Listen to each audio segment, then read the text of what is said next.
Xiang. I'm from Guangzhou, a city located in the south part of China. I did my undergrad at School of the Art Institute of Chicago, where I studied designed objects and architecture. Currently, I'm in the third year at the Master of Architecture program at University of Michigan, Tubman College, and I'll be graduating in 2021. A review is an interpretation or a response to a work that has been done based on one's understanding and analysis of that piece. It usually takes the form of written words as a reference for the other audiences or users, but in architecture schools, it also takes place in person as a way to discuss and to evaluate student works.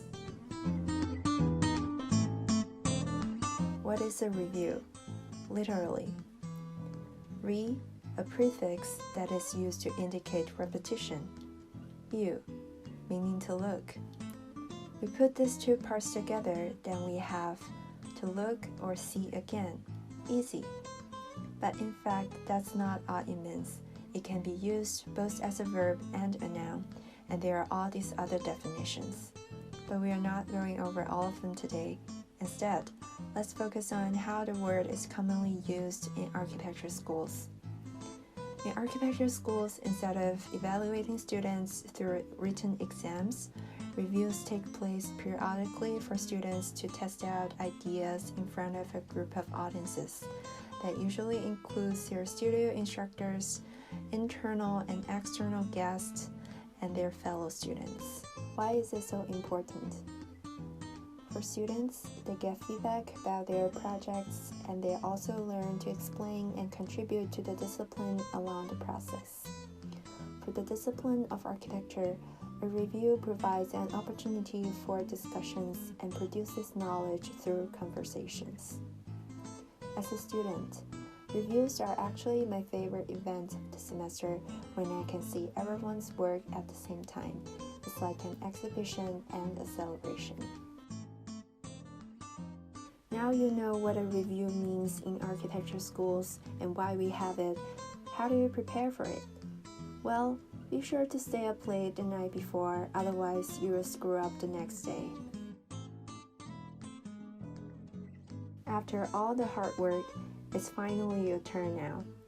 You're ready to present your masterpiece in front of people, but actually you're too nervous that you have no idea what you're talking about while the jurors are staring at you. And after your presentation, the jurors will point to your drawings or models, ask you a bunch of questions, and they will tell you what they think your work is about, what they like about it, and how can you improve it. After the review, you are exhausted. What I've just presented is a counterexample. It happens sometimes, and it is the part of the review culture that we should avoid. Here are the actual tips on how to prepare for the reviews and how to use them properly. First, get some sleep the night before the review. Yeah, the last 12 hours are the best time to get everything done, but sleep will do a better job getting you more confident and energetic for the next day than an extra drawing. Second, be proud of your work. It's normal to get nervous speaking in front of people. I do too, but you will get better after a few practices. Don't feel like your work is being judged. Instead, you should be proud of what you have done and take the review as an opportunity to share your work and to get feedback from the jurors, and no matter what they say, don't take it personally. Third, pay attention at all times.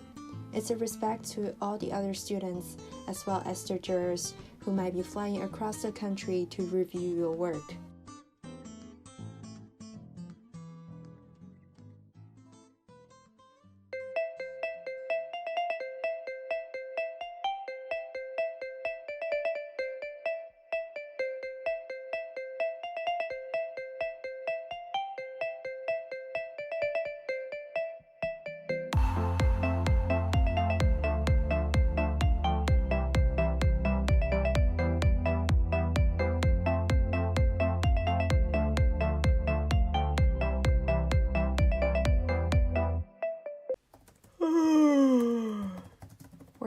working on? Just cleaning up line weight and deciding on the colors. Do you want to take a look? The color looks nice. Are you almost done for tonight? Yeah, pretty much. What do you still have to do tonight? I'm wrapping up a book review that is due in 10 minutes. Then I'll do a couple of drawings. Then I need to finish up the model. Oh, I also need to revise the video. Oh. What? Are you doing all of that tonight? Yeah, I have to. Everything will be due tomorrow. It's not like I don't want to do them, it's just the more I have to do, the less I'm motivated to do anything. So I can never finish up until the last minute. I'm really impressed by how you manage your time. I see your point. Deadlines are my motivations too.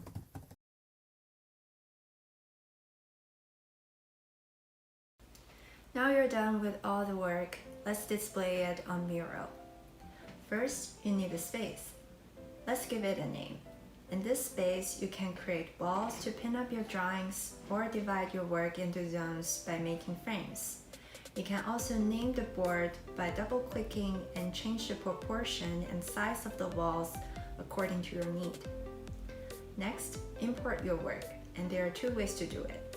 One is to click on this icon and there are all these options, and the other is to drag the files directly onto the board. Now the files are on the board, but they are not curated yet. Crop, scale, and place the images as you will before showing your work. This looks nice. Finally, you're ready to present. Now we are in a gallery view where you see everything all at once. You can also zoom in and present each board by going into presentation mode. Channel 2. The 2 stands for Topman Workshop Online. It's a project launched in summer 2020. This consists of a series of videos that discuss the basic concepts and techniques used in architecture. It also represents the culture of architecture schools today through an online platform and introduces the culture that are special to Topman College to those who are new to the community. I hope you enjoy it.